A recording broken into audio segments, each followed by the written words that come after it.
Open Minds Media.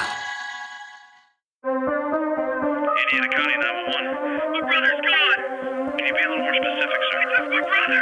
Who took him? I don't know who took him. I don't know what. Sir, take a breath. Explain to me what happened. And I looked out and there was this big red blinking UFO. I can just say this. Something's going on in the woods. Something's going on. They're not dogs, they're not coyotes. What could it be, right? I had an encounter with a skunk ape, and it completely altered the course of my life. I found a skull. Are you guys going to want to come build this? Put him out. I just see it. Sightings of a UFO hovering over a barn. Millie woke up from a dream, and when I went into the bedroom, she said there's a monster on the wall. They saw that the creature had run through a barbed wire fence. They were able to obtain hairs. They sent the hairs to their lab, and it came back as an unknown creature.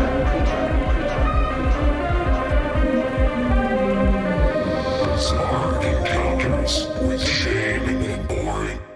What is up, guys, and welcome back to the most bizarre show on the internet. I am the one that they call OMmencounterreports. And I am Big Bad Boo Daddy Orin Felix. And I still missed getting the wrestler sound effects, man. I was like, man, I wish I had it because I would have like slowly played it up a little bit, so the crowd gets happier and it starts to rise. And hey, we're teasing the audience. I mean, this is just something they can look forward to whenever we eventually get off our ass and do that. So. It's like a 2-second thing, man. It's just a matter of I just got to drop something onto the soundboard, but I forget to do it until I'm in the moment, and then when I'm in the moment, it's like, crap, why don't I have that? Well, hey, you guys stay tuned. We may or may not end up doing this bullshit at some point.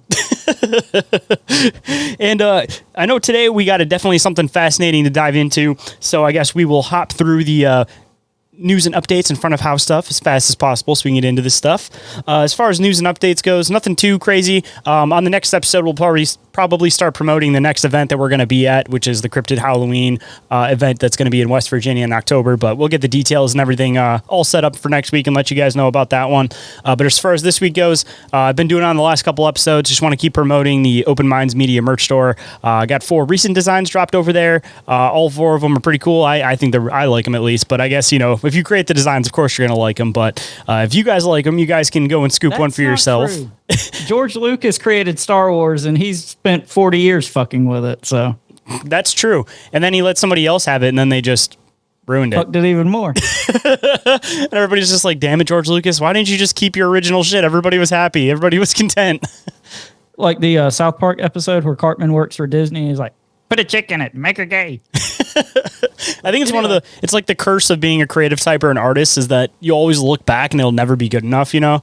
But if you have the option to keep fucking with it, then you're going to keep fucking with it. Like if it's a piece of art, you're just going to make it, you're going to leave it in the past. But if it's like a franchise series like Star Wars, then it's like you have all this room to keep tweaking it, you know? And then you just get to a point where you're just like, fuck, how do I fix this now? I have so many weird loose ends. And bringing it all back around, tell everybody about your t-shirts you're fucking with and fixing after that rabbit hole. Yeah, of course. I got to rant about Star Wars for a minute. Hey, I started that one. Hey, I mean, you open the can of worms, you got to expect that something's going to happen. So, but anyways, going back to the shirts, if you guys want to pick one up for yourself, you guys can use code Cryptid10 and receive 10% off at checkout. I might be changing that promo code actually soon because I've been using that one for a while. I might change it to like $5 off or something. But again, I'll let you know in the next episode when I have more news and updates, such as the next event we're going to be at.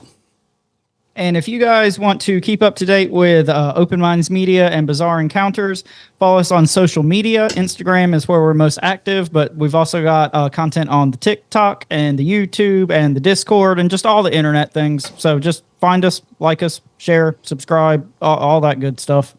And if anybody has an encounter to report, you guys can report those to ommencounterreports at outlook.com. No matter how big, no matter how small, I definitely want to hear about them. You guys can either type it out or you guys can record yourself talking and then send me the audio file for that. And then depending on what you guys want to do with it, either one, we can play it on the show, we can talk about it on the show, I can do some compilation episodes where it's like encounter episodes, or if you just want somebody to talk about it with, I'm always here for that one too. Just let me know so that I don't post it anywhere. But of course, I'm not going to post it in the first place without, of course, asking your permission. But on the other side, I got to give a shout out to Jeff, somebody I work with. He listens to the show actually, and he mentioned the other day that he was going to give us some encounters to talk about on the show. And And he hasn't sent the email yet, so this is just a friendly reminder because I know he's probably going to be in another room from me, and it's going to be weird hearing my voice. But Jeff, don't forget to report those encounters too. All right, Jeff. Good job. Friend of the show, Jeff. I'm just going to tell him, hey, bro, you got a shout out on the show, but I'm not going to give any context. And you guys remember Bizarre Inquiries, our most of the time Patreon exclusive mini show, is back. And you guys be sure to submit questions, articles, videos, anything you want us to inquire about. Just shoot them our way and we'll inquire. And just to throw in, of course, we did one last week on the whole idea about terraforming Mars, but that one is a Patreon exclusive, so if you guys want to go and check that one out, you guys will have to check out the Patreon tiers, which leads me into my next thing. If you guys want to support the show, you guys can go and join the Open Minds Media Patreon. You'll get this show, you'll get Bizarre Inquiries, and you'll get Inquiries of Our Reality. A lot of bang for your buck, and I have a lot more plans as far as different stuff I want to add in going on over there, because I'm going to keep trying to beef that up a bit. If you guys want to check it out, there's a $1 tier, a $3 tier, and a $5 tier, and all of them come with the 7-day free trial, so you guys can check it out and see if you guys enjoy it. And past that, I already talked about the Open Minds Media merch store, so again, definitely go and check that out. Link available down in the show description. And the third way you guys can support the show is by leaving an awesome review or rating for the show on iTunes, Spotify, or whatever podcatcher you have. And if you don't have one of the ones that's a little bit obscure and you guys are posting reviews, if you guys don't mind sending those to me, I'd greatly appreciate it, and then I can read them on the show and of course give you guys a big shout out. And the only way we're going to be able to keep growing the show so that we can have more people coming in and sharing their encounters and we can keep building up this community is with your guys' help. So if you guys don't support the show through the Open Minds Media merch store or through the Patreon, if you don't mind and we think we deserve it, take a extra 10 seconds and leave us one of those reviews.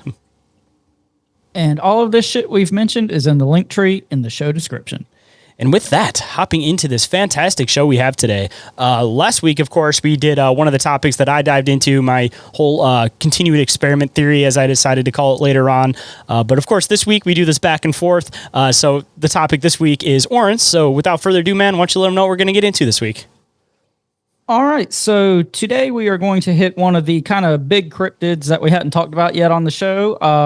We're going to talk about the Loveland Frogmen, and we're also going to talk about some other like large amphibians and reptiles. Not to get too weird, but I find it kind of funny that the first GIF you got me after we became co-hosts was a picture of the Loveland Frogs that actually came from our friend Jeff over there at Star Cruiser Studios, but just kind of funny. It just came full circle that the first... No, I thought about that too. Different Jeff, different friend of the show, Jeff, but... Anyway, so just I had to like think about that one for a second. I'm like, wait, two Jeffs? I'm like, yes, Jeff, Star Cruiser Jeff. Yeah, we're just acquiring Jeffs over here. They're spelled different though. That's what matters. GEOFF and JEFF. So a little bit different, but both Jeffs. Yeah, we can just call them Geoff. We can differentiate them. Shout out to Geoff. Geoff. All right. So, do you have anything before I jump into the Loveland Frogmen? Nothing yet, but I will get unhinged at some point. So, well, just a forewarning. I look forward to that. Already got unhinged about Star Wars, so you got a little one. The Loveland Frogmen are these kind of strange creatures that have been reported several times throughout, the course of many decades, and they've always been seen around the town of Loveland, Ohio, which is approximately like 23 miles northwest of Cincinnati. I wonder what they looked like. What? Said, I wonder what they looked like. We'll get into it. So the first reported sighting occurred sometime in like late April or early May of 1955. And one night between 3 and 4 a.m., because of course it happened at 3 a.m., there's this traveling salesman. Hour, just to throw that in there. Exactly. Traveling salesman named Robert Honeycutt. And he was driving through the community of Branch Hill, Ohio, which is like 3 miles away from Loveland. What's up with all these names, man? Because like that name sounds like something to be out of like a generic like 50s like ad or like movie, like Mr. like a hard-boiled detective or some shit. Yeah, or just like a typical family man. Dick Tracy and Robert Honeycutt. See, Honeycutt could be one of those ones where it's like, family man by day, secret detective / James Bond. Womanizer by night. Well, hey, we have no confirmation that he wasn't all of those things. Hey, you got it right in the honey cunt. You said it, not me. So. I said honeycutt. It didn't sound like that's what you said. Maybe it wasn't. You'll have to go back and listen. jumping back in to the honeycut, Robert saw 3 strange humanoid creatures standing by the side of the road. And according to him, he pulled over his car and watched the creatures for like several minutes. And he claimed that they were like 3 to 4 feet tall and had leathery skin and frog-like faces. And he said they had bulging human-like eyes, wide lipless mouths, and webbed hands and feet. And I thought this was kind of interesting. He also claimed that they wore, quote, identical gray, tight-fitting jumpsuits. So kind of a weird detail, I think, there. It was just an inbred family on their way to a sci-fi convention, man. I mean, that's possible, I suppose. And then 20 years later, they were just, going to a different type of convention. But we'll get into that when it gets farther in. Ahead. Anyway, back to Honeycut. He said that these things had grooves or wrinkles on their head, and they appeared to like be painted on. They weren't like actually part of their head.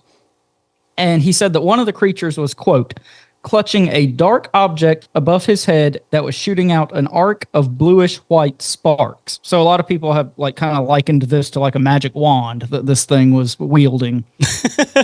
So according to Honeycut, the creatures began moving toward his car. And this is cool, I think. Quote, a considerable amount of time had passed when he regained his senses while driving to the local police station. So classic missing time right there. Yep, that's what I was about to say, because just at least from something being frog-like, besides the wand, like, I don't know, some people might see it more cryptid-related, but I don't know, just right off the bat, like, I get very heavy Fae vibes from the whole, like, Loveland Frogs concept, because just the whole natural animals type feel to it, like, it just seems very fairy realm, that you'd see, like, frog people. Yeah, I totally agree. I'm going to kind of save some of my thoughts and theories till we tell kind of both of the accounts. But yeah, I think you're definitely onto something there. But anyway, a few months later in August of 1955, there was a writer and ufologist named Leonard Stringfield, and he became aware of another similar sighting that happened in the area. This one happened to a truck driver named Carlos Flanagan. And he reported seeing 4 small humanoid creatures while he was driving on a bridge that crossed the Little Miami River. So remember that. We're going to talk about the Little Miami River in a little bit. So Flanagan was initially reluctant to talk about his sighting because of like fear of ridicule. But he agreed to an interview with Stringfield. And during the interview, Flanagan said that the creatures had, quote, a more or less human appearance, approximately 3 feet tall, and moving in an odd manner under the bridge. So this is pretty much, kind of the exact same thing that Honeycut reported. Very similar anyway. Hey, man, then what hangs out under bridges? Trolls, and then there you go. You got some more fake connections there. There you go. But Flanagan also said that there was a, quote, terrible odor like alfalfa or almonds in the area. And I don't imagine alfalfa or almonds smelling bad. It's kind of weird to think about. It kind of seems like an odd detail because, we hear about sulfur all the time in these type of That's what I was expecting, to be honest with you. Yeah, alfalfa and almonds is a new one. So anyway, after this interview, the Loveland chief of police, his name was John Fritz, and he put Stringfield, in contact with Robert Honeycut. And Stringfield was ultimately kind of the guy who was responsible for bringing attention to these early reports of the Loveland Frogmen. So do you have anything before we kind of jump ahead in time a little bit?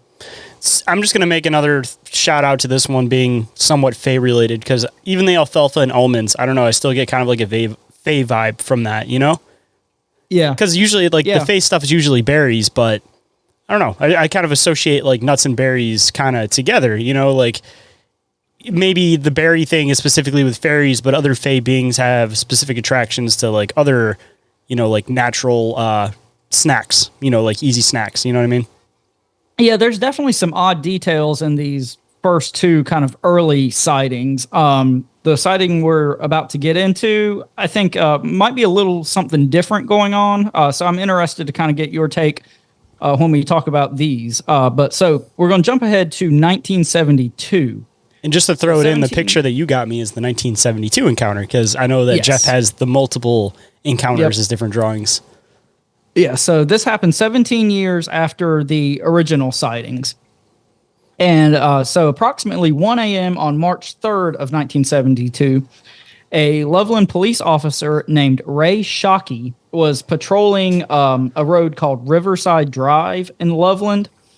And as he was driving, he saw a strange creature scurry across the road. And according to Shockey, the creature was, again, 3 to 4 feet tall, had, quote, leathery textured hide, and had a face similar to a frog or lizard. So far, very similar to the first accounts. It was a tegu, right? Somebody's tegu got out. Well, we're going to get there. Dude, you made this one easy for yourself. You got so many Middle American names for places and for people. Like, it's just, these are all easy names, man. They sound so just Middle American. Yeah, I mean, this one was a breeze compared to some of the recent ones we've done with like all the European names when we had the Freemasons. Yep, but, like Ray Shockey. Like, how easy is that? And then Riverside Drive. So, anyway, allegedly, the creature, quote, crouched like a frog before it stood up on its hind legs and climbed over a guardrail and down an embankment to the nearby Little Miami River, which is the same river that Flanagan was driving by when he had his encounter in 1955. So said it's going to come up again. Here it is. These things seem to be clustered around the Little Miami River. And ironically seen on the bridges. It's like, you know, they can go under the bridge, but why do they choose to be in places of plain sight on the bridge, near the bridge? Like, there's so much coverage there. Hey, maybe they're just exploring. But speaking of exploring, the next morning, Shockey and a fellow police officer named Mark Matthews, another good, easy name to pronounce. American name right there. They returned to the scene and they found like strange scratch marks on this guardrail that this thing jumped over.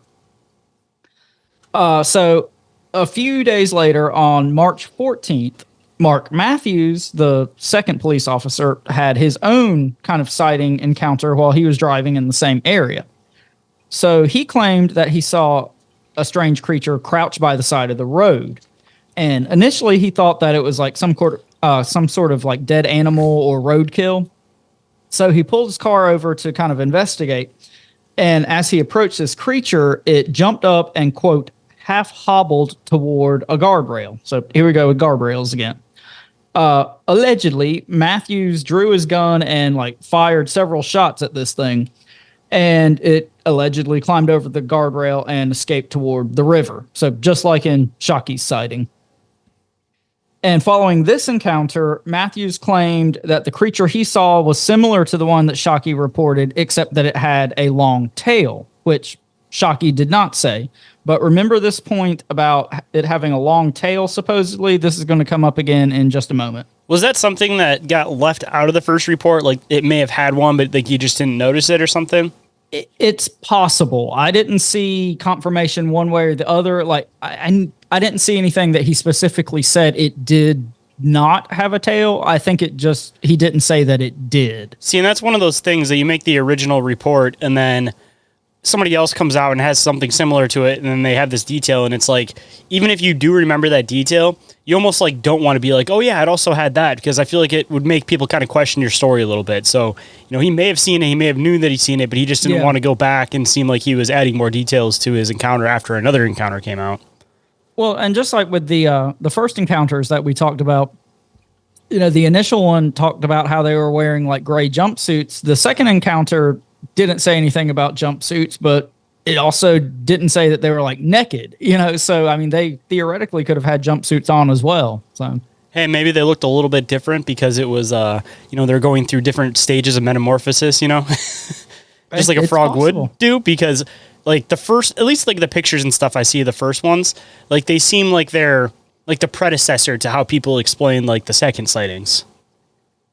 Yeah. I mean, again, I'm going to get into this more in like theories and conclusions, but or like an older version of the same type of species, as I mean, because not obviously. Yeah, the first ones definitely seem different to me than kind of the second batch of sightings. But anyway, so decades after their initial sightings, Mark Matthews came forward and he changed like several details of his story.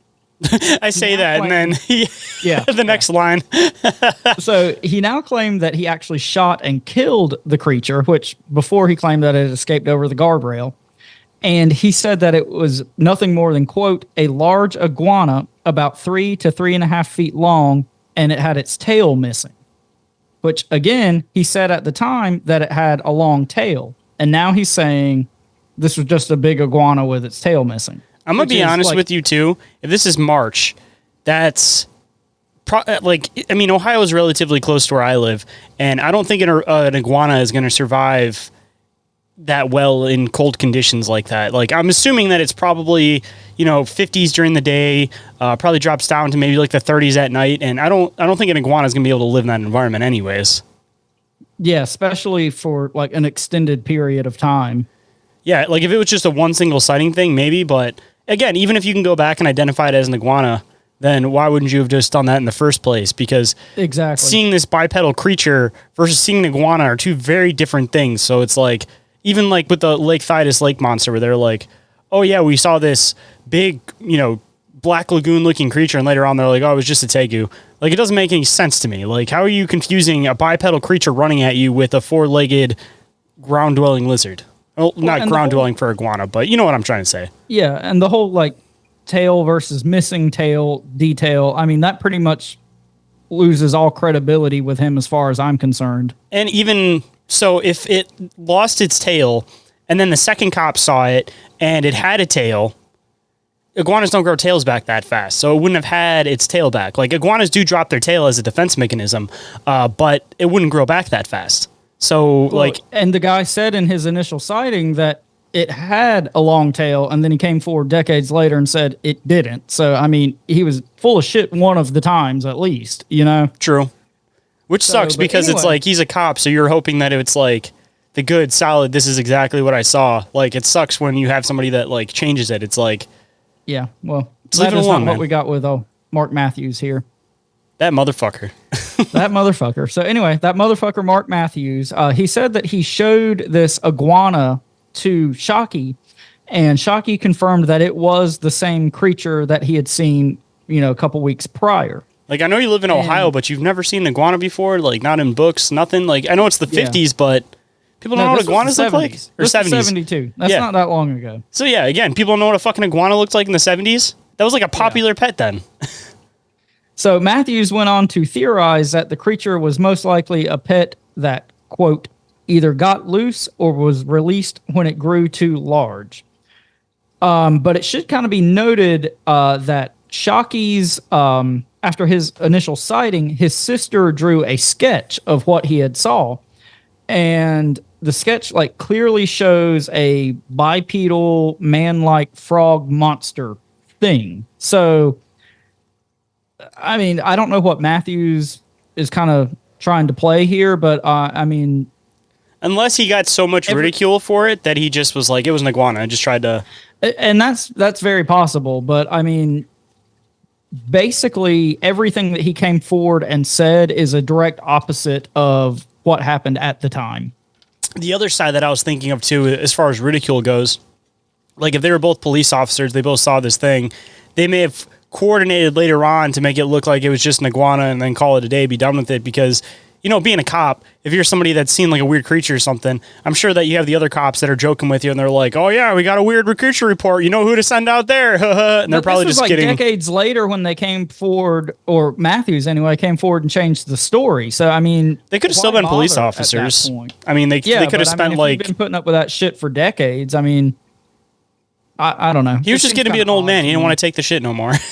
Hey, maybe so. Don't have time for nobody's shit. Yeah, he's just like, all right, we're done with this. It was a fucking iguana after 30 years of just feeling like he's going to explode at his desk of everybody like, that's the monster guy, go ask him.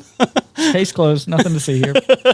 So anyway, jumping back in, following Shockey and Matthews sightings, there are several other reports of kind of similar creatures in the area. A couple of months later, in May of 1972, there's a teenage boy who claimed that he had seen a strange green-skinned creature that was about 4 feet long. And later that year, a local farmer allegedly discovered 4 small grayish-green creatures. So, the original sightings, they were always in like groups of 3 or 4, so this is more consistent with that. You also had the detail with a toothy grin. Like that makes it even creepier. That these creatures had a toothy grin, and he found them in one of his fields. And this farmer also said that after these things were discovered, they quickly disappeared into the nearby Little Miami River. So, this could be just a situation where this guy had heard the original encounters and concocted this story, but this one is more so in line with the 50s accounts, even though this happened in the 70s. See, I get this impression too, since the smiling seems to come up with a lot of this weird stuff, and it's just like, why the smile? Like, it's creepy as shit. But thinking of it from a different perspective, if you're something that doesn't necessarily know the customs of like this place, whatever you want to call it, if you're coming from like the Fae realm, or obviously the Fae have their different customs where it's like, you're not supposed to gift them, you're not supposed to do this because it gets taken as offensive, If they don't know our customs and things that we do, maybe they're like, oh, humans smile at each other to show reassurance. So, when they're standing ominously looking like a creep, they're like, all right, let's make the humans feel comfortable by smiling at them. And then they smile, and it just ends up creeping us out more because they're trying to take what they think is a human standard and mask their weirdness with it, but it ends up just becoming creepier. Yeah, then you got some injured cold shit on your hands. Mm-hmm. And see, that's like the whole thing too, is like, if it is like an extraterrestrial thing too, just trying to figure out the human, it kind of goes into the Men in Black thing. They do the weird, awkward shit, and people are like, why? Like, that's how they stand out. Could all be masking of some sort. Yeah, they're just trying to use what they think is going to be like the standard in that situation, not realizing that it's very off color. So, kind of jumping into some more miscellaneous type stuff. The Loveland Frogmen, they go by a lot of names, like most cryptids do. That includes like just the Loveland Frog. Some people call it the Loveland Lizard. I chose to call them the Loveland Frogmen because, there were multiple of them in several of the accounts. A lot of people just call them the Loveland Frogman. But anyway, in 2014, the Art Academy of Cincinnati performed a musical that was inspired by the creature, and it was titled, and this is really snappy, this is a good piece of titling here, Hot Damn! Exclamation point. It's the Loveland Frog! Exclamation point. Why do I just imagine like a Loveland Frog like doing like a chorus line? Like, we aren't really that bad. We just want to make friends. And shower sparks on you with their magic wands. Ah! So, Jazz hands. In 2023, the Loveland Frog was adopted as the official mascot for the city of Loveland. I'm going to go there and buy a sports team jersey just for the sake of hoping it has a Loveland Frog as the mascot. Frogs, like Jones 69 on the back. Oh my God. Talk about like an opportunity taken, bro. If you had like a little league team, you gotta be the Loveland Frogs. And then it's like a perfect little league team name. They could play like the Kentucky Goblins or something. Dude, can you imagine how much funding that would get? Because even the adults would actually want to buy like the jerseys.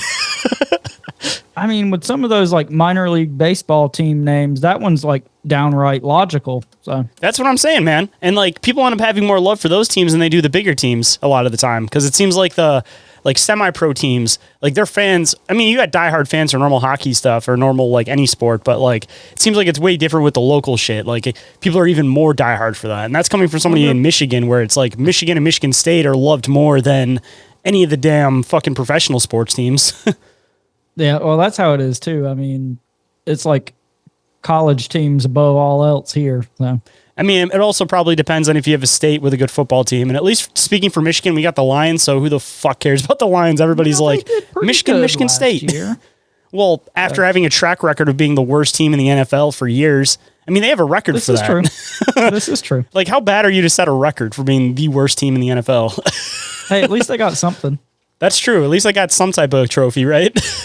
So, kind of jumping back in the folklore of the Miami Native American tribe, which is kind of indigenous to that same area, they have tales of like strange amphibious creatures in their folklore, which I thought was kind of interesting. And this is kind of a weird little side tangent, but in recent years, there's this like lifelong resident of Loveland, and they came forward and said that, quote, the 1972 sightings had all been an elaborate hoax perpetrated by the practical joking mayor of Loveland at the time, and that he had accomplished the illusion using plastic sheets and a system of pulleys. And this is the stupidest bullshit I think we've heard since the Kentucky Meat Shower episode. We tricked 2 cops with some strings and some pulleys and some plastic wrap. Yeah, what kind of Scooby-Doo ass shit is this? Zoinks, it was the mayor the whole time. And I would have gotten away with it too if it wasn't for you meddling police officers. Exactly. So this story is also kind of similar to something we've talked about recently when we did our Mokele Bembe and Other Living Dinosaurs episode. We talked about the Milton lizard. And for those of you who have not listened to that episode, the Milton lizard was a, quote, man-sized reptile. And it was seen on multiple occasions by 2 brothers near the small town of Milton, Kentucky. And this happened in 1975, so a few years later. And the creature they saw disappeared into a creek off of the Ohio River. And interestingly, the Little Miami River is, quote, a tributary of the Ohio River. And there's a lot of other...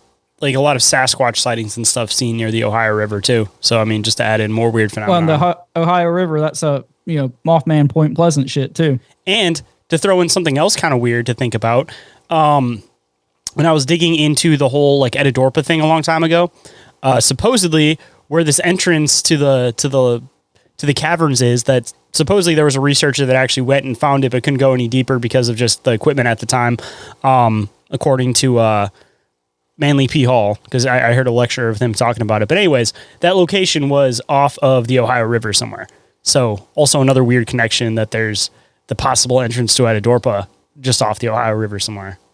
Which maybe that's where all these weird creatures are coming from. They're coming from Edidorpa. That's just as good a theory as any other. But the weird part about Edidorpa, again, is the fact that like it all sounds like a book, but it's very occult in the way that it's written. And once you actually start digging into the details, it becomes that much more like legitimized. Like it's weird, man. Like the pictures that I was seeing of the guy that originally went and was trying to find the location. There's a picture in the book that the original, I don't want to say the author because he had somebody else do the artwork for him at the time, but they call it the last speck of sunlight. And it's like the last spot before they start going deep down into like the caverns and everything. And they have this image in the book of this guy like putting his hands up into the light, right?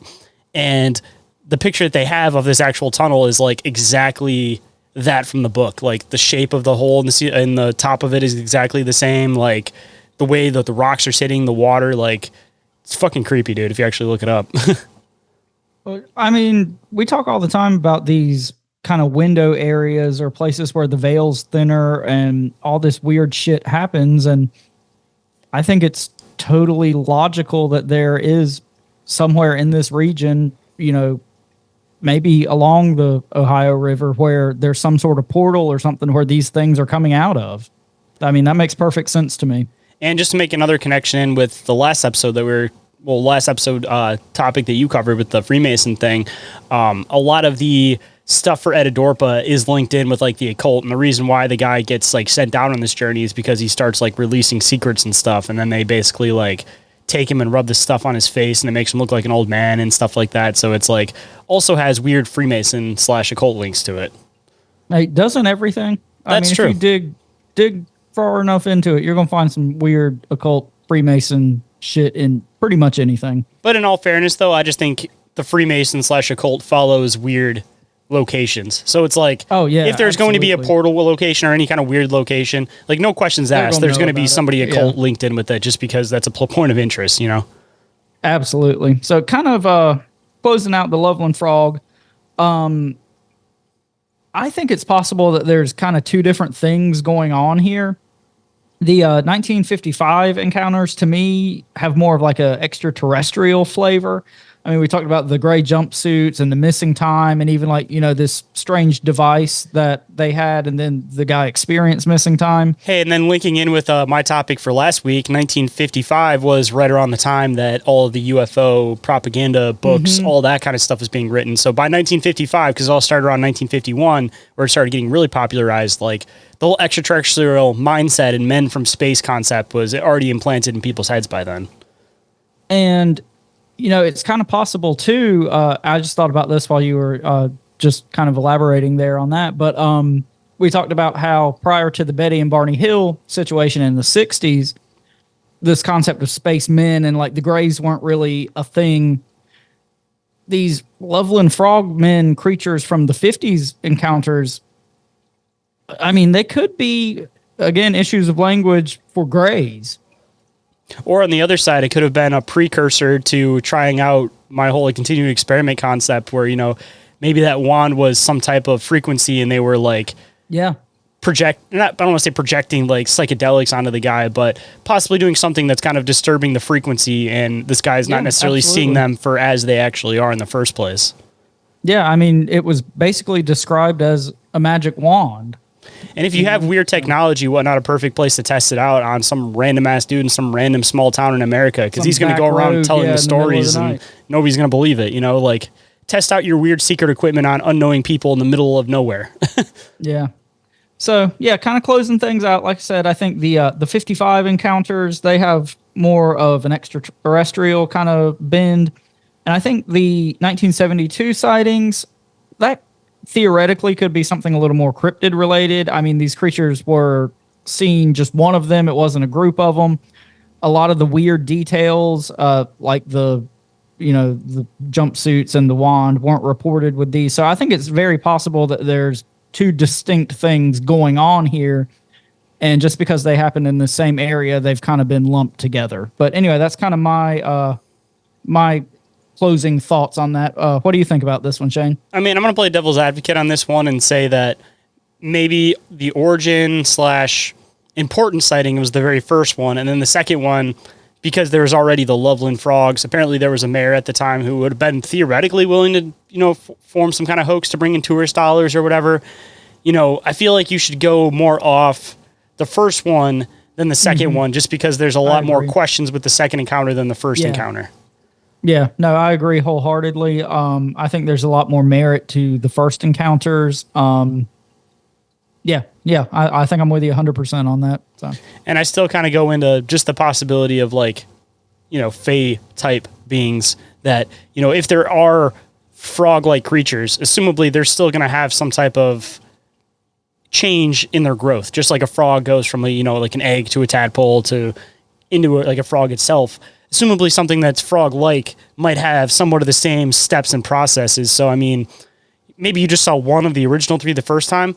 Maybe the first time they hadn't aged enough yet where they haven't gotten their full features and stuff. So, I mean, maybe they were the same thing. It was just the second time they only saw one of them. And it just is, 20 years older, roughly. Yeah, I mean, not even 20 years. So, I mean, that's really not that long in the scheme of things. So, I mean, it's definitely possible that they were like some kind of larvae stage the first time. So who knows? But because I mean, other than the suits that throws me off, like the suit thing's a little bit different, but as far as like the original head shape that they were kind of described as, it just kind of reminds me more of like the tadpole shape to like a frog. Like it still has the frog-like features, but it has like the more rounded head and less frog predominance to it, Yeah, definitely some notable differences between the two. And like I said, I think that kind of lends itself to either it's two different things going on, or like you said, two very different stages of the same thing. So, or real one, second one's a hoax. Definitely possible. Hey, that would not surprise me either. But kind of moving on here, we're going to talk about some more kind of large reptiles, amphibians, things of that nature. We have to take a quick second to give a shout out to all of the fantastic sponsors of the show. So without further ado, Orin, why don't you let them know a little bit about some of our sponsor friends? Big shout out to our buddies Rick and Hans with IKNOWSQUATCH. Check them out for all your squatchy gear needs. Joe at Cryptoteeology. He's always killing it with your wearable cryptid favorites. I missed that. Mr. Jones, take it away. And Snarly Yow for a fantastic natural line of beard oil, beard balm, beard shampoo, and body wash, all with an enticing woodsy aroma of smoky cedar with a hint of mint. But that's not the only thing the Snarly Yow does. Orin, what else does he do? He also puts on enticing events in the West Virginia area. Our buddy Dave, a.k.a. the Snarly Yow, nicest guy ever, So if you're in the area, check out one of his events. We will be speaking and emceeing at Cryptid Halloween 3 this October. And we'll, of course, give you guys more information on that as we get closer. And our newest sponsor of the show, I got to give a big shout out to him. And he will also be a guest on the show, I believe, within the next couple weeks. So you guys can hear a little bit about him and his own weird personal stories he's had on his property. But Big Ape Threads, don't forget to go and check that out for all of their Bigfoot and cryptid related designs. And moving into the affiliate links, and you guys can go and check out Oregon-ite, which specializes in scale model pyramid replicas, EMF protection devices, and much more. And if you guys use code OMM at checkout, you guys can receive 10% off. And a big shout out to our buddy Barry with Dimension Devices. Check out our episode we did with him a couple months ago if you guys haven't. But he makes this super cool ghost hunting device called the Chattergeist. He was nice enough to share one with me and Shayn. Super cool device. He's a super cool guy. All the maintenance and updates and whatnot he does himself. So definitely check that out. And if you guys want to get a Chattergeist for yourself, you guys can use our affiliate link to receive 10% off. And it is all in pounds, but it does convert over through PayPal. So just because you're not in the UK, don't think that you can't scoop one for yourself. And moving into the last affiliate link, if you guys are another podcast or you guys own a local business, anything like that, you might need to be able to print your logo onto stickers, envelopes, t-shirts, any of that really cool stuff, you guys can go and check out Sticker Mule. And if you guys use our affiliate link that will be down in the show description, you guys can receive a $10 credit towards anything you guys might want to pick up. I use it for all of my stuff. They have really, really good quality, so I highly recommend checking out Sticker Mule. And now let's get back to the show. So this was a story I had never heard of before, but I found it doing research into the Loveland Frog, and this is like my new favorite story ever, so I had to share it. So we're going to talk about the Coleman Frog now. So in 1885, there was a man named Fred Coleman, and he was fishing on Killarney Lake, which is just north of Fredericton, New Brunswick, Canada. Killarney. It's a very aggressive lake. A large 7-pound frog jumped into his boat while he was fishing. And Coleman said that he took home this frog and he began feeding it a diet of baked beans, June bugs, buttermilk, and whiskey. Who the fuck came up with that diet as a combination? Like, if you're an adult and that's your diet, I mean, I feel like you're going to spend a lot of time in the bathroom. Holy shit. But again, what kind of a weird combination is that? Baked beans, June bugs, buttermilk, and whiskey. Like, what? Because this frog, he said, grew up to 42 pounds.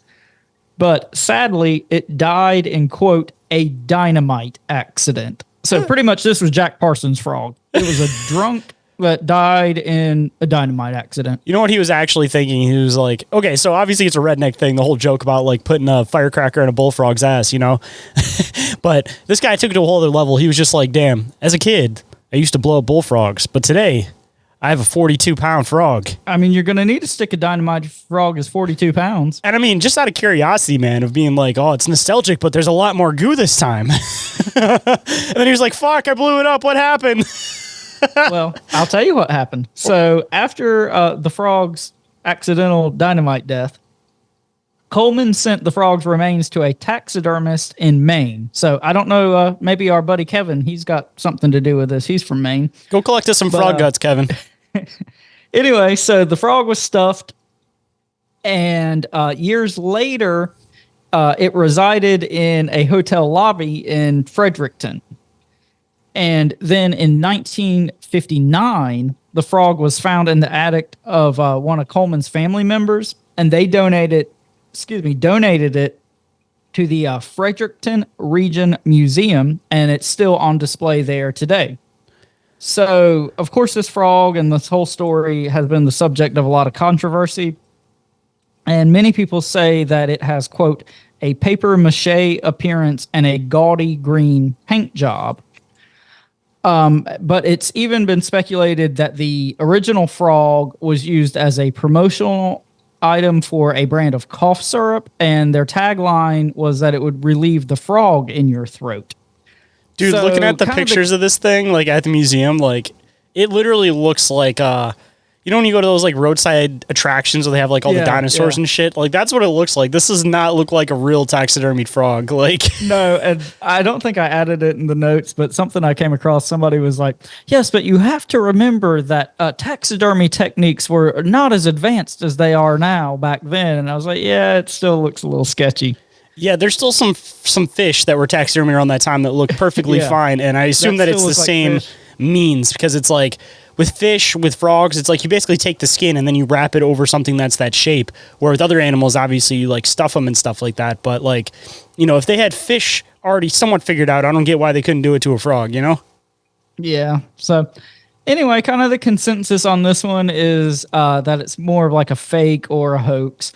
But there are some citizens of the Fredericton area that claim that they actually saw this thing when it was alive.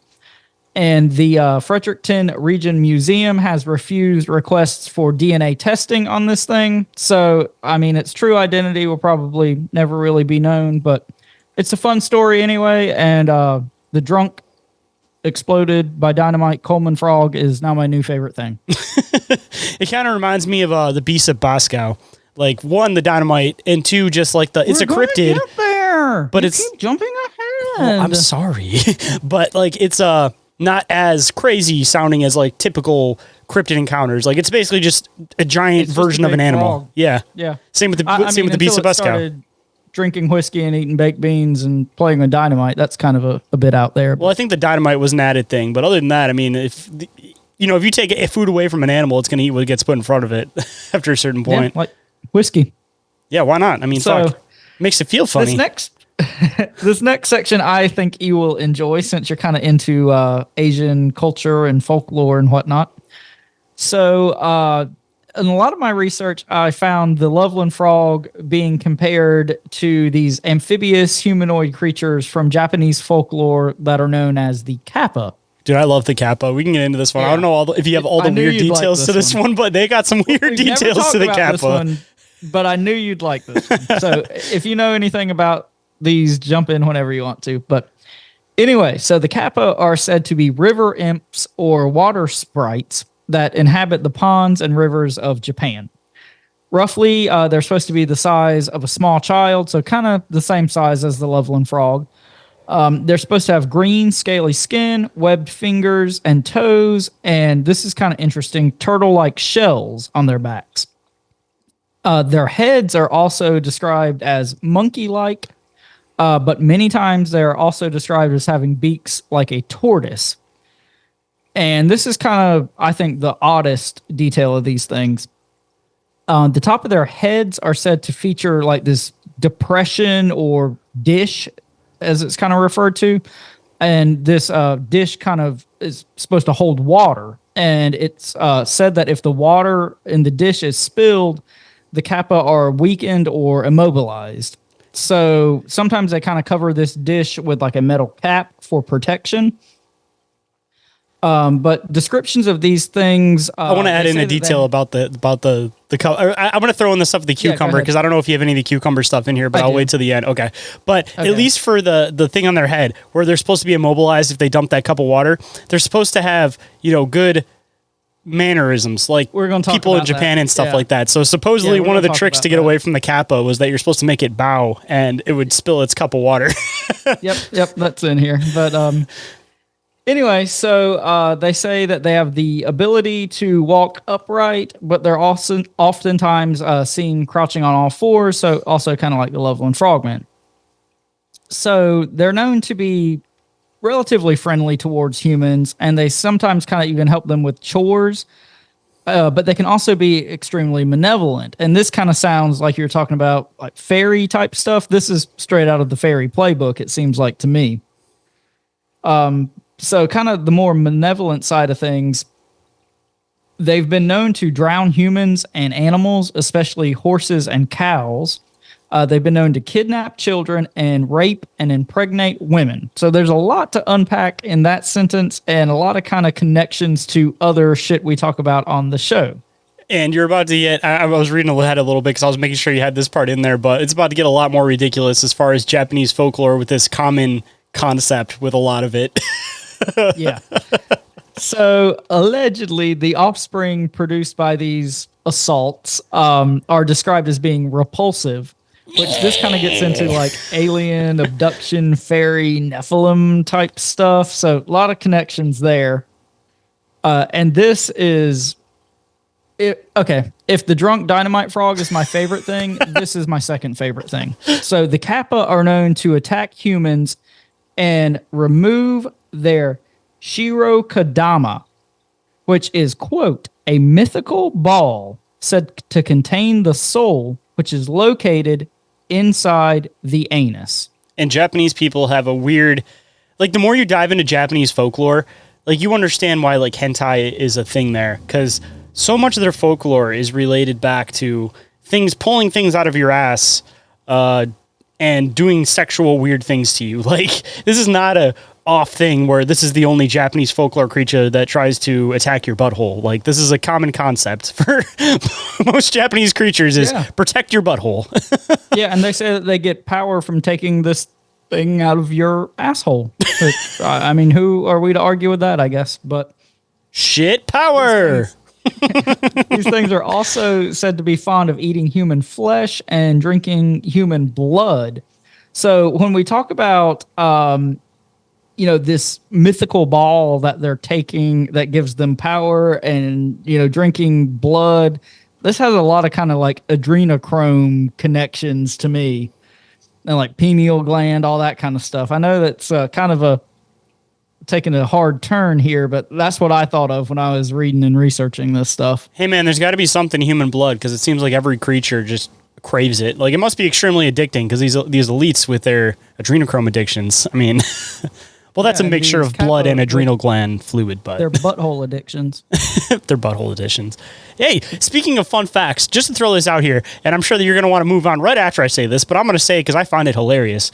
In Japan, there are cafes that you can go to where there is a picture of a nice young woman, and then there's another room that you go into, and there's all these holes in the wall, and they put their butt out of the hole, and you can go for a snack. Only in Japan.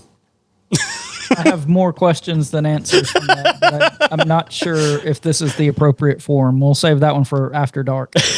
I was expecting us. So moving on.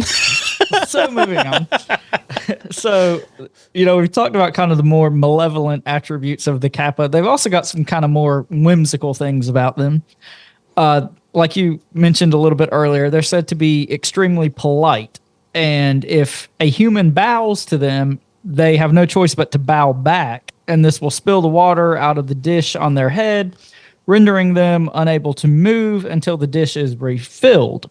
Let me eat your flesh and drink your blood and rape you and impregnate you, but if you show me manners, I have to bow. You forgot that. Yeah, and I will pull your soul out of your ass. But if you bow, I have to bow back because I'm polite and respectful.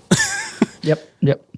But it's also said that if a human refills the Kappa's dish with water, the Kappa then serves that individual for eternity. And again, this kind of sounds like fairy type stuff to me. Bro, let's go Kappa hunting. I want a Kappa to, do any whim that I might have. That sounds fantastic. You can go in first. You can just kind of try the butthole soul sucking. No, we just got to hit him with the double bow, because then he doesn't know what to do. We got to be staggered, what if one not next to each other, behind you and takes out your Skirodama before. You gotta start bowing. You just gotta, as you walk, you just bow the whole time. And then they don't even have an opportunity. They're just like, exposed. Fuck. But it's not exposed if you're bowing, because they have to bow back.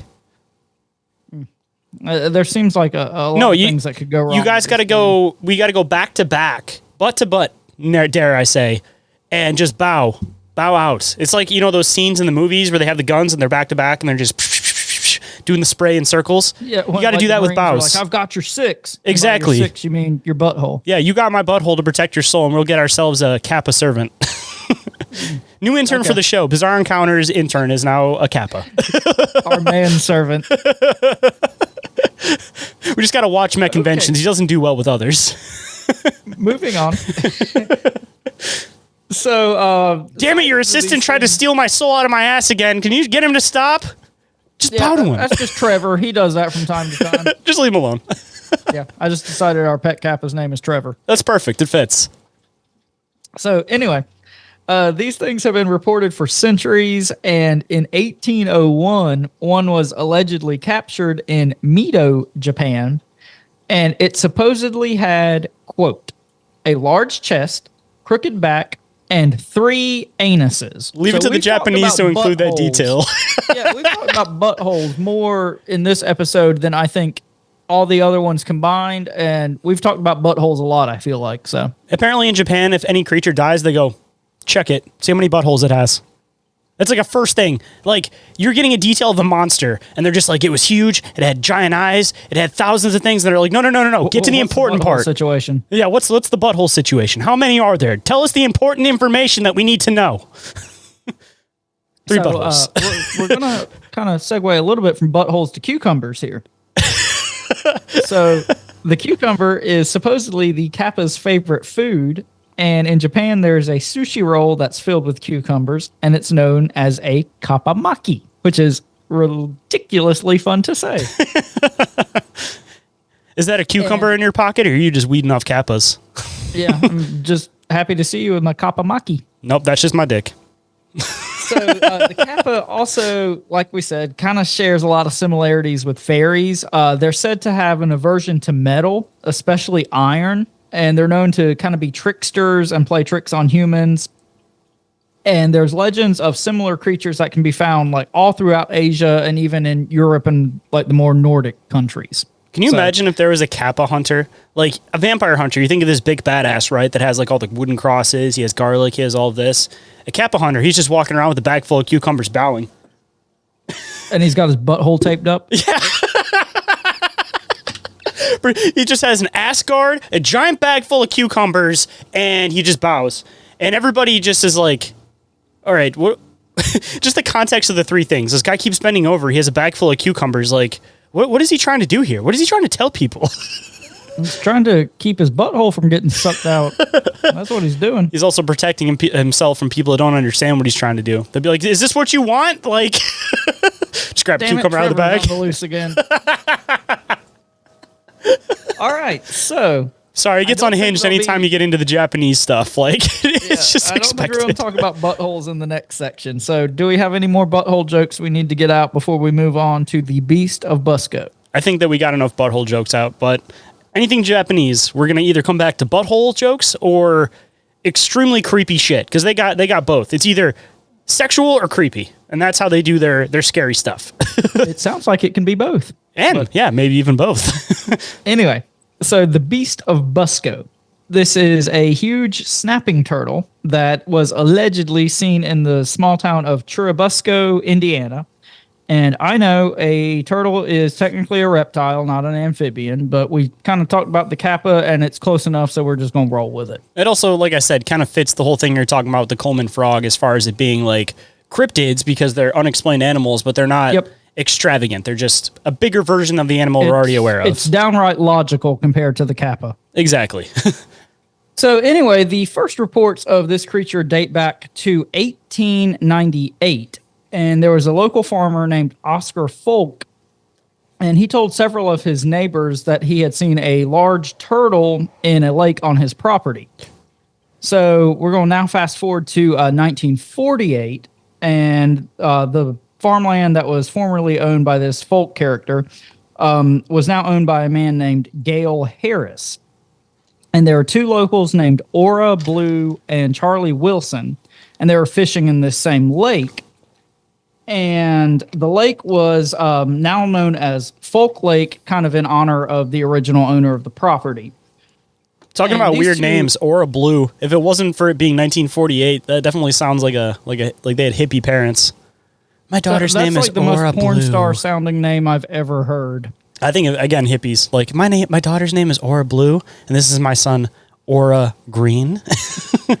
And our manservant, Trevor. Don't mind him. He looks a little strange. He got pushed down the stairs when he was a kid, and he's got this weird butthole kink. Just leave him alone. So anyway, these 2 crazy kids were fishing, and they said that they had their own encounter with this large turtle creature.